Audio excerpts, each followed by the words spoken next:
don't know if you could hear that just behind me, but there's some house sparrows going absolutely ballistic. They're in full-on argument mode. There's nests on the buildings all around here, and something is clearly going on this morning. But I thought I'd jump in just for a quick Q&A. We've had so many questions. It's been absolutely staggering, actually. I've had my laptop going full pelt this morning, scrolling through, answering as many as possible. I'm also overwhelmed by the amount of videos that we've seen coming in. It's simply incredible. My favourite so far was one, where was it from? I can't remember where it was from, but it had a cuckoo calling. And I've not heard a cuckoo this year where I am. So thrilled that I could listen to somebody else's kind of almost live this morning. Absolutely brilliant. So keep them coming in, and keep some questions coming on this as well. I'll be here for about 5 minutes or so. But I've also got some questions that I've found through the event page that have been coming in. So Ruth says, and this is a bit of a classic question, we have a regular bird that sings all day, but have not been able to identify it. It kind of goes Chichibu, Chichibu. Can you help? Yes, hopefully. One of my favourite things that happens when people describe birds is the sort of onomatopoeia that they use. So that's a fantastic one.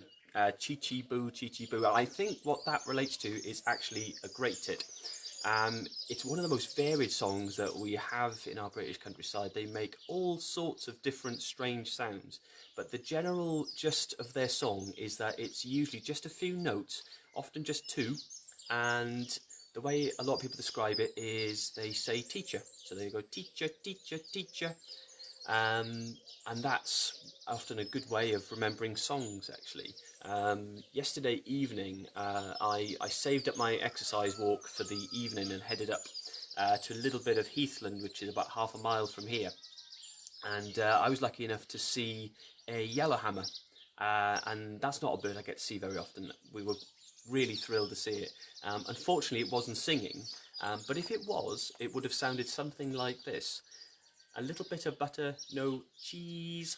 And that's a really famous one. I remember when I was a kid watching one of Bill Oddie's programmes, I think it was, and I learnt that phrase then. He said about this little bit of butter, no cheese, and that stuck in my head. And hopefully the teacher type scenario with great tit will help for you too.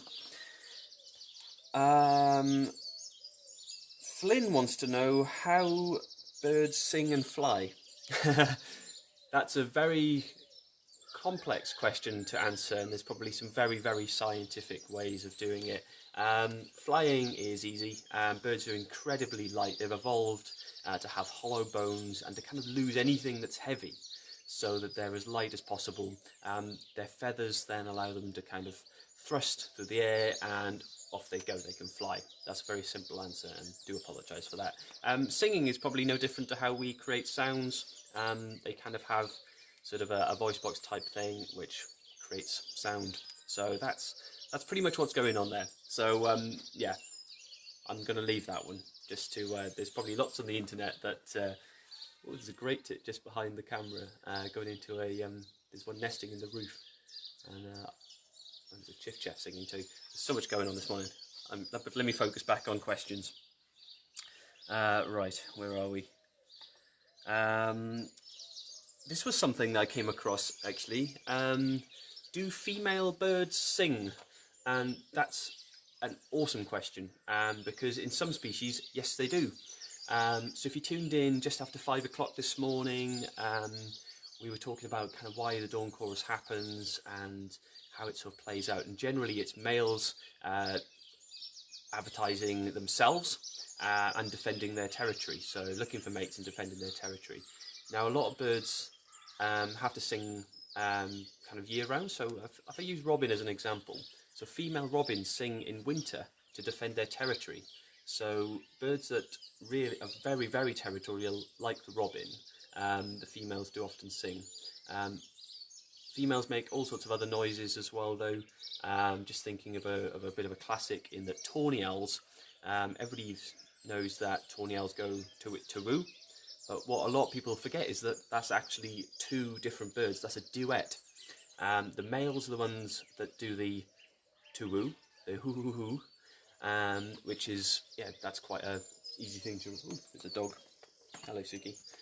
Have you got a question? No. But yeah, so the twitteroo, the duet, the twoo, and then there's also the kiwit.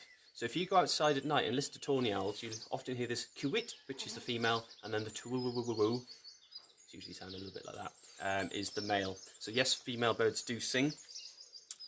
What else have we got?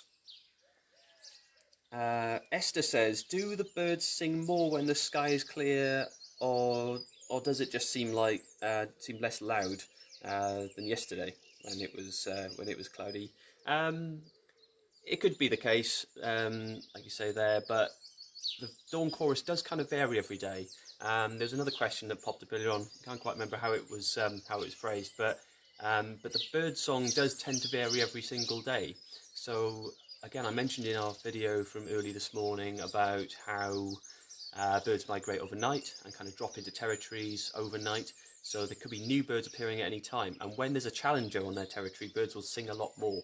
So if things are quite relaxed out there, there's not much competition, birds are just getting on with the breeding season, the dawn chorus will be quieter. Many of our resident birds like blackbirds, robins, house sparrows, song thrush as well. I was chatting about song thrush to somebody earlier on, which is one of those red listed species that I mentioned at the start as well. As part of our campaign around Dawn Chorus Day is highlighting our red appeal as well, which is looking to help fund work to save the 67 most threatened species in Britain, which are on the red list. So the information about that is on our webpage, rsb.org.uk/Dawn Chorus. Do head there. Yeah, so the Dawn Chorus does kind of vary from day to day. So a very hard question to kind of answer, very difficult to sort of summarise, but that's the gist of what's going on there. What else have we got? Amy says, when will baby starlings fly their nest? Probably very soon. Local starlings around here, I've seen them carrying food in their beaks. I mean, I'm right in the south, on the south coast, so things tend to be a little earlier down here than they would be in, say, Scotland. But resident birds, like the starling, should be kind of fledging in 2-3 weeks' time. I've seen fledgling blackbirds already, and robins, and yeah, like I say, we've got sparrows nesting. I can hear them kind of in the building here. So yeah, things are rapidly happening. But of course, some birds won't be arriving even yet. So things like swifts, you might have swifts near you kind of now, but if you do, you know, they'll be the first ones that are arriving back. I've not seen swifts here yet, so they nest much later in the year. Any more questions? We've got another one here. Do birds have ears? And I actually saw this question come up on, I think it was a YouTube video that RSV England popped out back in the week. And yes, of course, birds have ears, but they're not ears like ours. Ours are quite sort of weird looking things. I never sort of like to focus on my ears because they're weird. But birds simply have kind of a hole in their head. But certain species have really fascinating ears. So back to owls. I think we're talking about owls a lot this morning. I mentioned tawny owls and their duetting earlier on. But tawny owl ears are kind of placed like that. They're not so symmetrical, they're slightly offset. And that's because they use their hearing to find their prey. And if you've been in that scenario where you can hear a noise, you'll often kind of tilt your head. You see dogs do it as well. You tilt your head. And what we're doing, we're trying to get, this is our kind of brain working overtime, we're trying to get the sound to hit one ear before the other. And that gives us a rough idea of where the sound is coming from. And that's, for owls, that's why they're like that. So they'll be sitting up in a tree. They need to be listening down towards the ground, so the sound comes up, hits one ear before the other, and they know exactly where that sound's coming from.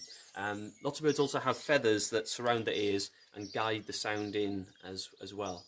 So yeah, they're fairly fascinating things, birds' ears. I'm lucky enough to do bird ringing, so we get to handle birds really close and attach little rings to the legs, which have got a unique number, and it allows us sort of study and track them. It's a voluntary thing I do with the British Trust for Ornithology, a great organisation. And so I've actually got to see birds' ears close up, and they are very, very weird. Right, are we getting any more?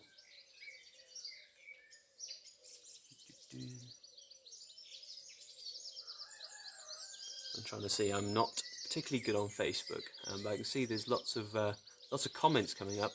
Something about collared doves just popped up there. Now, collared doves are actually quite an interesting species. It's one that 50 or 60 years ago you wouldn't have seen in your garden. It's one of the species which is massively on the up, and it's increasing really rapidly, and it's spread right across Europe from Asia. We've got siskins used to come to the red netting peanuts. Oh, that's just disappeared off my screen. But yeah, siskins, that's an interesting species that you could get on your feeders. And this time of year, certain garden birds are kind of getting more and more numerous. Things like goldfinch and siskins seem to be turning up more often because we feed them nice bird seed. But generally speaking, if you're feeding your garden birds, things like sunflower hearts are the best thing to use. They're the kind of most general food that most things will eat.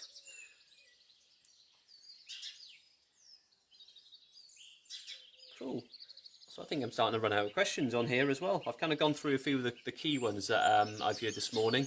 We've had lots of individual requests with the videos coming in on what's singing, so we've done our best. We're trying to... I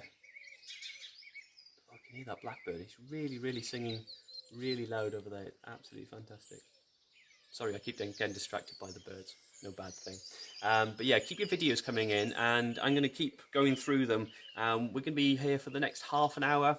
It feels like we've been up for ages. It's so light now compared to when we started. Yeah, keep your videos coming in.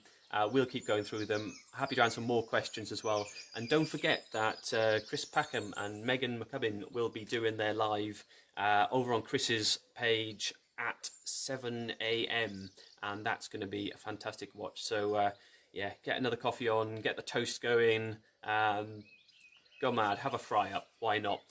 It's been worth it. We've got up really early for this, and it's been totally spectacular, and we're thrilled with the response. So many videos. We're going to be going through these for hours, and I'm more than happy to. So I'm going to wrap it up there just for now, and I'm going to head back inside and get back to your questions on the Facebook page. But well done for taking part this morning. Well done for getting up. I hope you've enjoyed it. Cheers.